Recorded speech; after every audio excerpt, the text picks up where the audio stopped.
Hello, and welcome to episode 12 of the Witcher chapter by chapter book review, where I'll go through a summary of what happened in the latest chapter and give my detailed thoughts on it. Today I'll be discussing story 5, The Sword of Destiny, from book 2, Sword of Destiny. Well, we've made it to the self-titled, is that the right way to describe it? Self-titled story? The name of the story is the name of the book. That's what I'm trying to say. I'm not gonna dilly-dally. I'm just gonna jump right into it. I think that's what I do most episodes anyway. But that is because this is a long summary I've got for you guys. It's just that there's a lot of very important things that happen in this story. This is very exciting because there's some pivotal moments and we get some major callbacks to previous events, not just from stories in this book, but stories from The Last Wish. So, without further ado, I'll just jump right into the recap of last episode in case you missed it, or you need a refresher, and then we'll go into the summary of The Sword of Destiny, followed by my thoughts and general discussion on what happened in the story. So, recap.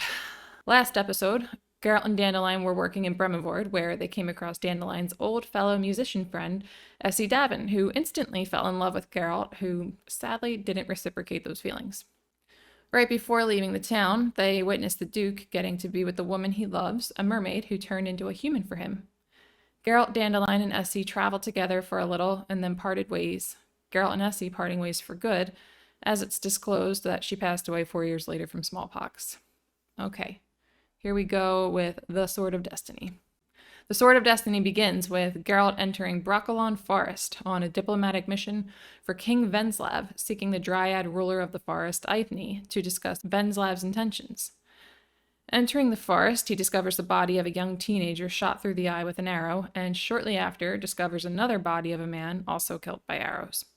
He then comes across a man, Fregzinet, an acquaintance from Geralt's past he once helped lift a curse from, wounded on the forest floor from an arrow. A lot of arrows. Geralt approaches Fregzinet, who tells him to leave him and try to find the princess. Before he can do anything, a few warning arrows are shot in his direction. Geralt knows these arrows are from the Dryads who protect Brockland Forest, and they are completely unwelcoming to any outsiders. He addresses them in a form of the Elder speech, their native tongue, and explains who he is and why he's there. A few come out of hiding, and because Eithne's familiar with him, and he's been there before, they do not kill him. They agree to let one of the Dryads, a young woman called Brienne, escort Geralt to see Eithne. The two travel together for the rest of the day through the vast, hostile forest that's riddled with booby traps, until it's too dark to travel, and they must stop to sleep for the night. The next morning, they set off again, but stop when they hear a high-pitched scream. The scream came from a little girl, described as being no older than 10, who was about to be attacked by a giant centipede-like creature. Geralt rushes to her defense and is assisted in killing the monster by Brienne, who shoots it with a bow. Because Brockland Forest is the most unusual place to stumble upon a little girl, Geralt asks her who she is and how she got there. She says her name is Siri, and Geralt realizes she's the princess Fregzinet was looking for. When Geralt tells her he'll deliver her back to Verdun, she runs away, but she's quickly stopped when Bran starts shooting warning arrows in her direction. Ciri doesn't want to answer any of Geralt's questions and shows him disrespect by threatening to have him beheaded. Geralt feigns indifference and agrees to leave her behind, which scares Ciri, and she agrees to travel with them. She's still reluctant to go, though, because she's afraid Geralt will take her back to Verdun, where she escaped her arranged marriage to the prince. Geralt, Brienne, and Ciri continue to Duen Canal, the heart of Brockland, where they're to meet Eithne. The trio continue through the forest while Geralt is carrying Ciri piggyback because she hurt her leg. She won't explain where she's from, but she talks about her formidable grandmother a lot.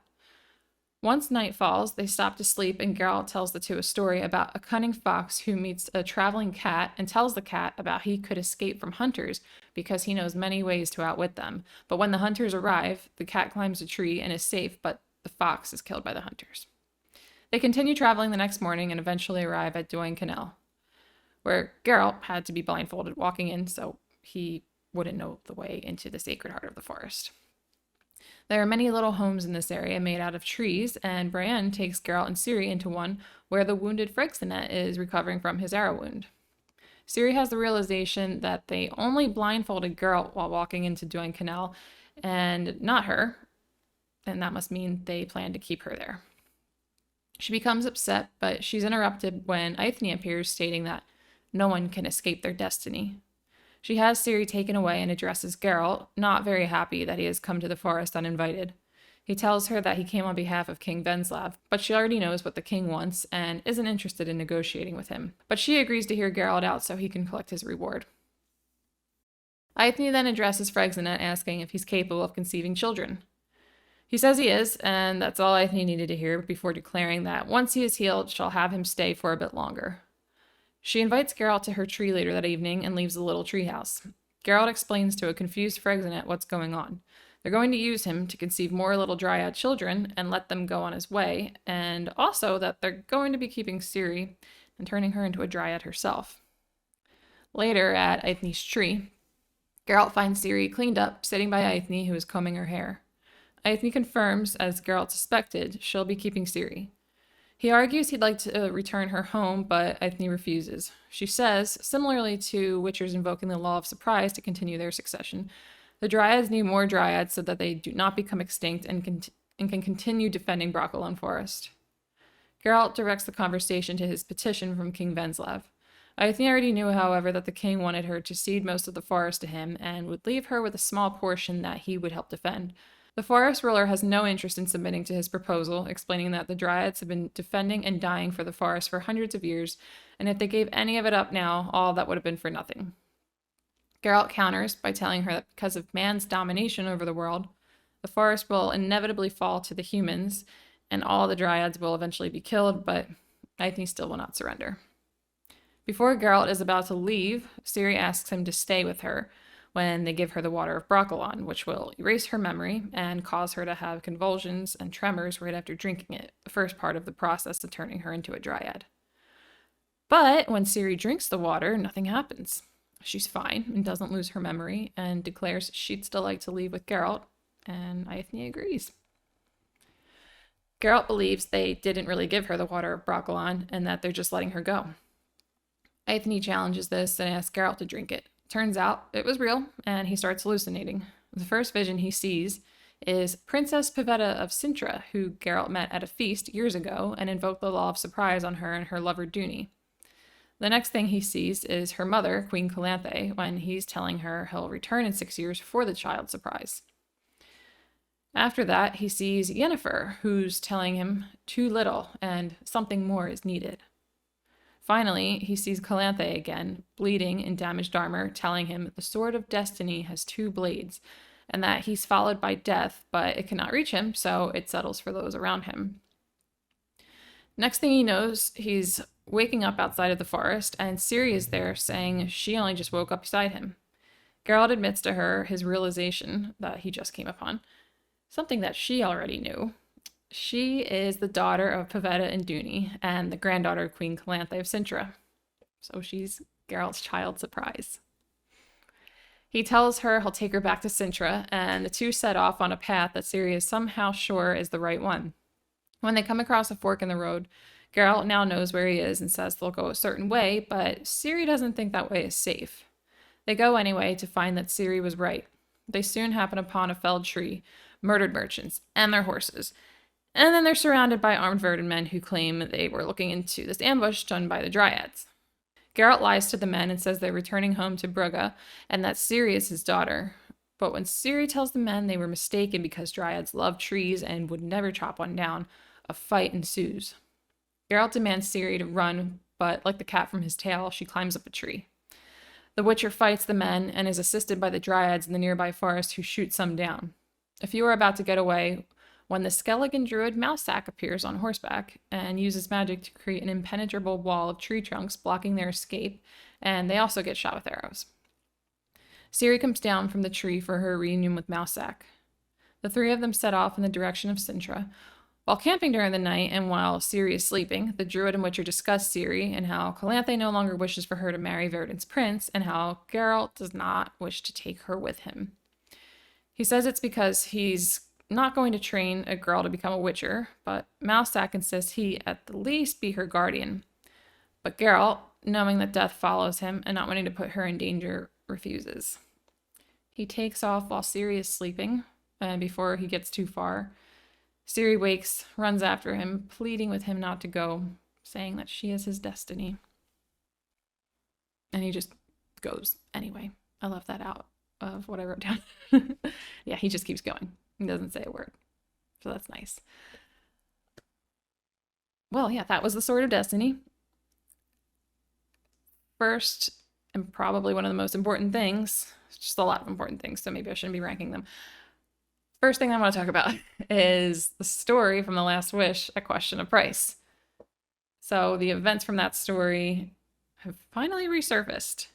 And I know I've discussed those events in episodes between then and now, because it seemed like there's a few tiny, very subtle hints here and there that could come up again, but we were never sure until now. But to give you just a little recap on what went down, Geralt saved Duny's life at the feast held by Queen Calanthe of Cintra. She tried to have him killed because Duny invoked the law of surprise on Calanthe's husband right before Pavetta was born, and then he claimed Pavetta, but Calanthe didn't want to give her daughter up to him, so she tried to have him killed, which was prevented by Geralt, who then invoked the law of surprise on Duny right before it was announced that Pavetta was pregnant. So their child is Geralt's child surprise. Around the time Pavetta gave birth, Geralt had already decided he wouldn't claim the child, so that was something that we didn't learn in that story, but we learned in The Last Wish. I think it was part of the same chapter, so they had all those voice of reason sections at the beginning of each story, or at the beginning of each chapter.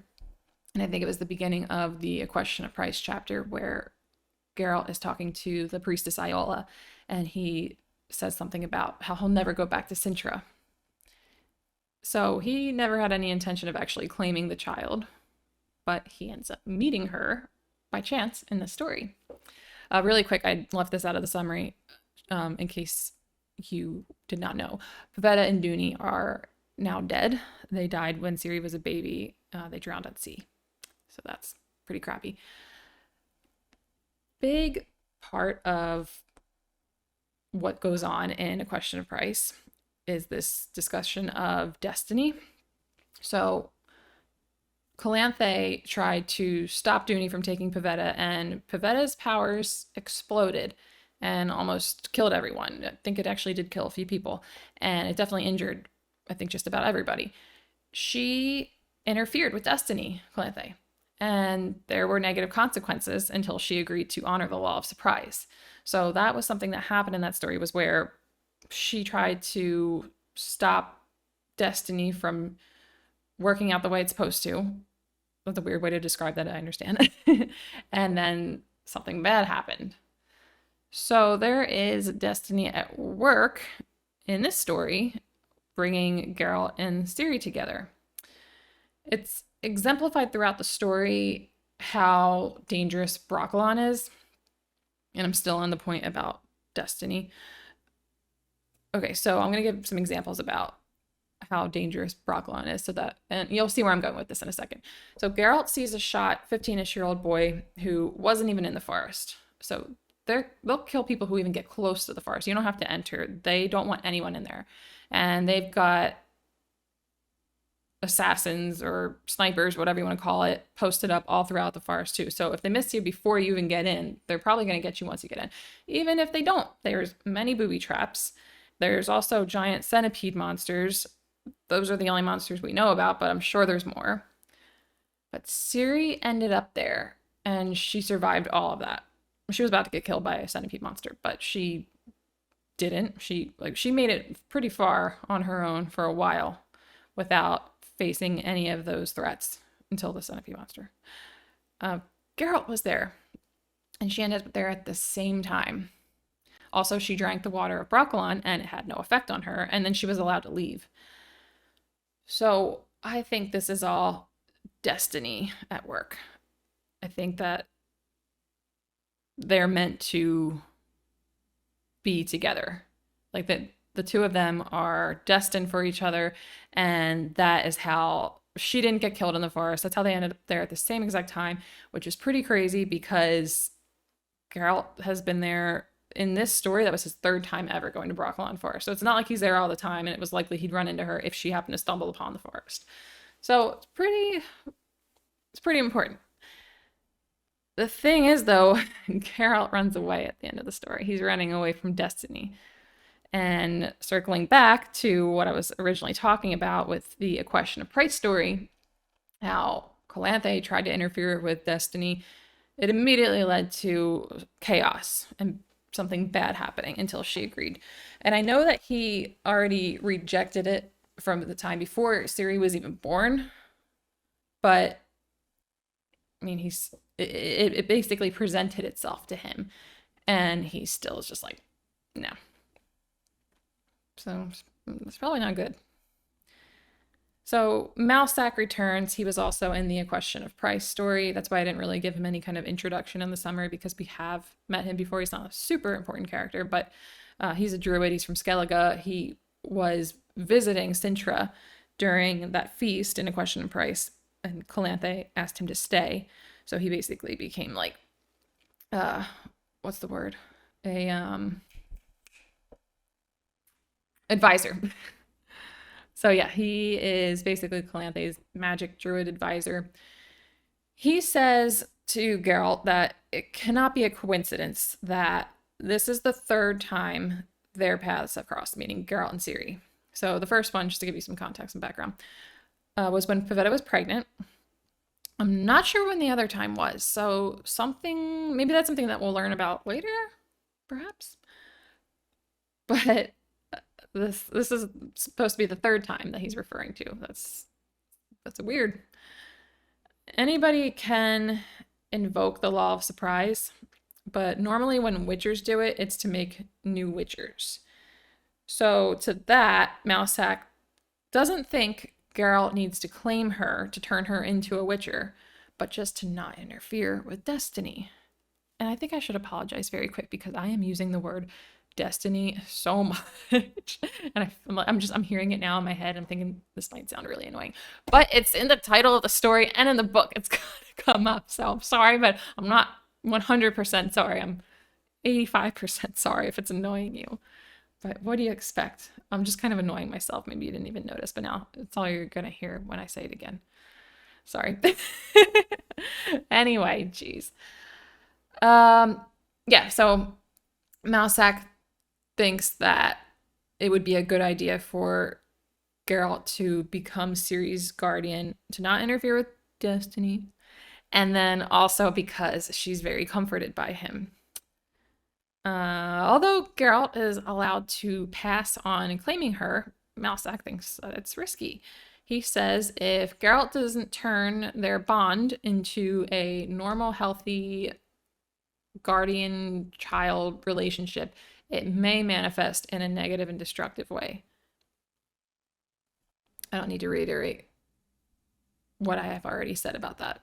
You know, you understand the consequences that they may be facing. Well, you understand that there could be consequences. He also says that a bond is created between a child of surprise and the person who invoked the law when the child is born.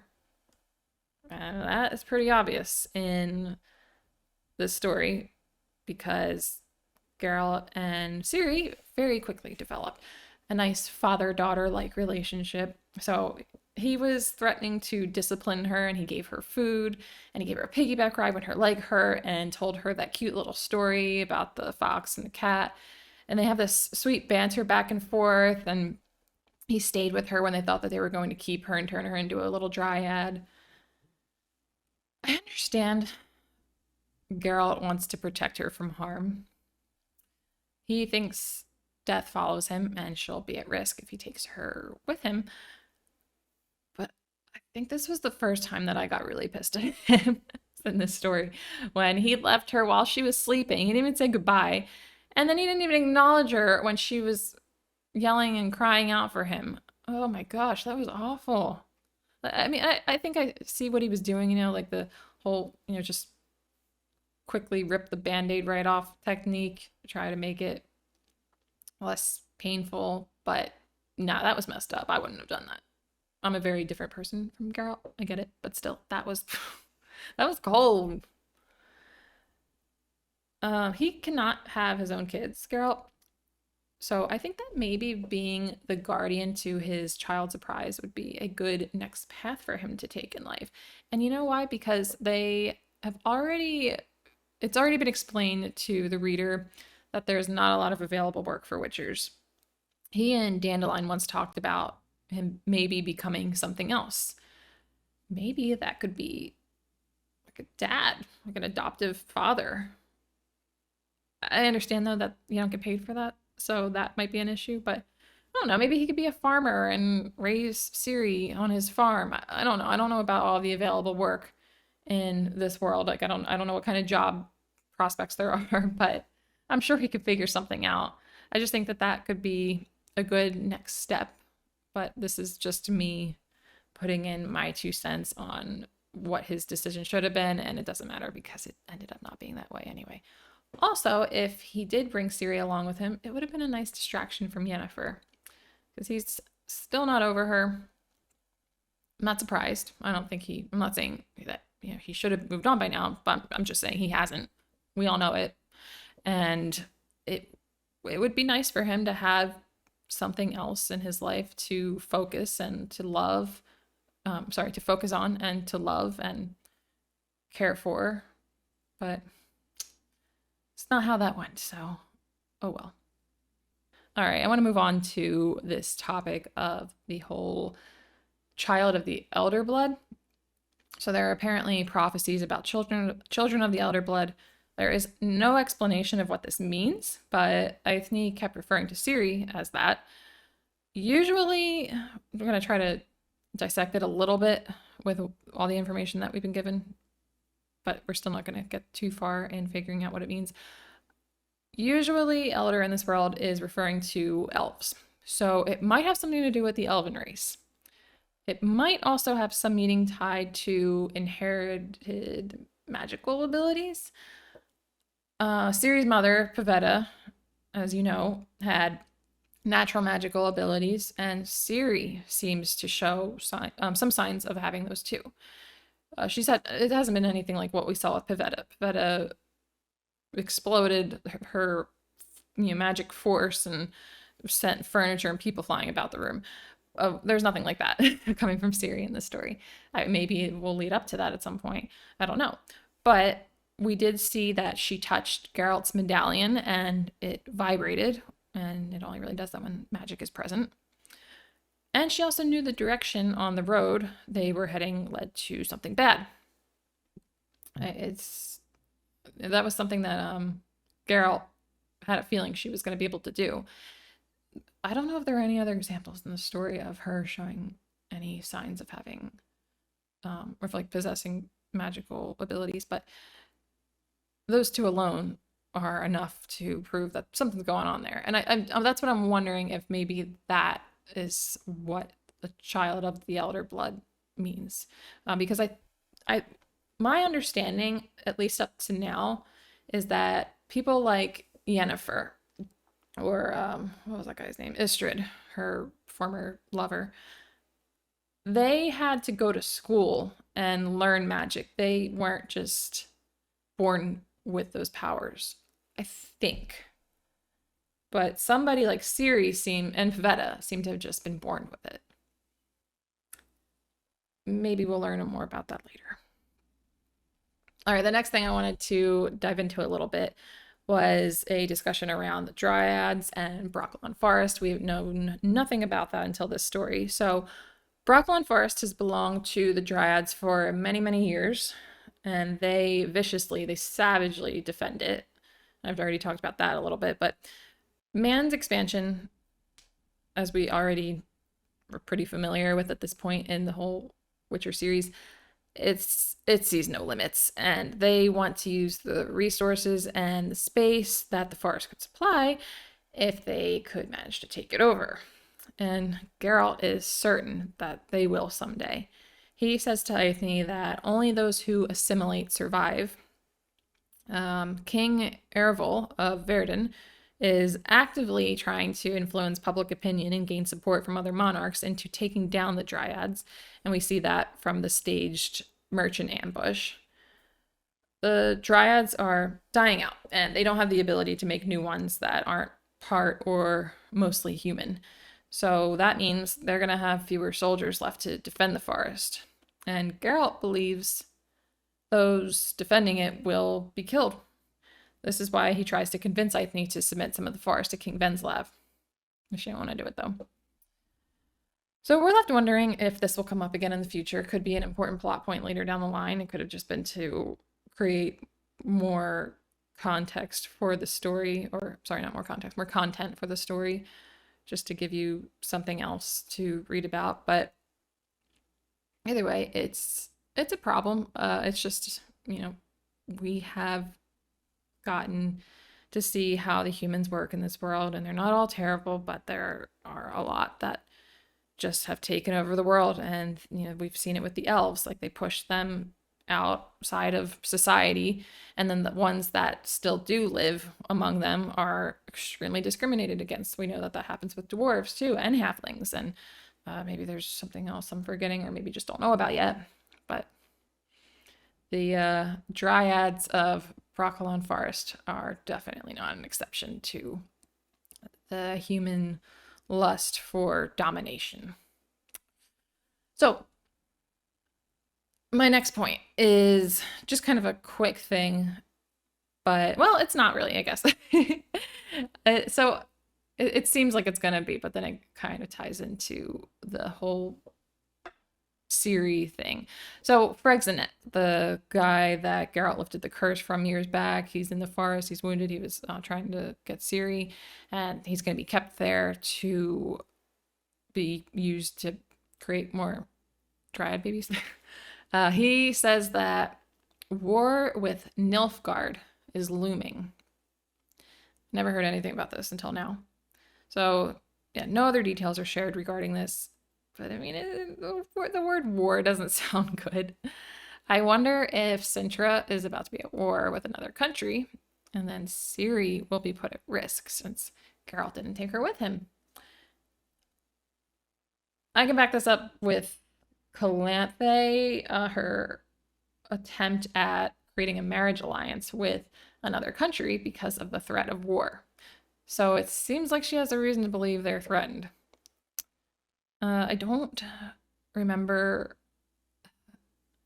Geralt ever being around Calanthe when she was wearing dented, damaged armor, when she was bleeding. And I say that because he has these visions. The first two visions are of their memories. I don't know exactly what the third one was, Yennefer. I don't know if that was definitely a memory or not. But the final one of Calanthe talking to Geralt while she's all banged up and bleeding, I think that was a prophecy. I think that is something that is coming for the future, and it's just another bad sign that something could be threatening Ciri's safety. So we've got this whole discussion about not obeying destiny and how bad things can happen when you do that. And then there's also this apparent threat of war coming to Ciri's home. It just doesn't sound good. I'll leave it at that, okay? So wrapping this up, will Ciri and Geralt meet again? Was this just a one-time thing to follow up on that one story, and then that, that's just that, and we're gonna move on with new things? She could be in danger, with the whole war threat, and yeah, my thing is that hopefully destiny brings them back together before anything bad can happen. But we'll see. Time will tell. Will Brockland Forest fall to the humans and the Dryads all become extinct? I hope not. That also just it doesn't look good. And Geralt is very smart. He knows the world really well. He travels all around So if he is convinced that this bad stuff is going to happen with Brockland Forest, then there's a good chance that will happen. And when I say the Dryads become extinct, I think that there are more Dryads in this world because they're referred to in the story a couple times as Eerie Wives. And in the last story, A Little Sacrifice, there is a reference to Eerie Wives, and they're not talking about Brockland Forest. So I think that they're not exclusive to this. But when I say become extinct, I'm talking about the Brockland Forest Dryads. So the BF Dryads. Okay, anyway, thank you for listening. I'm really excited about how far we are into the story now.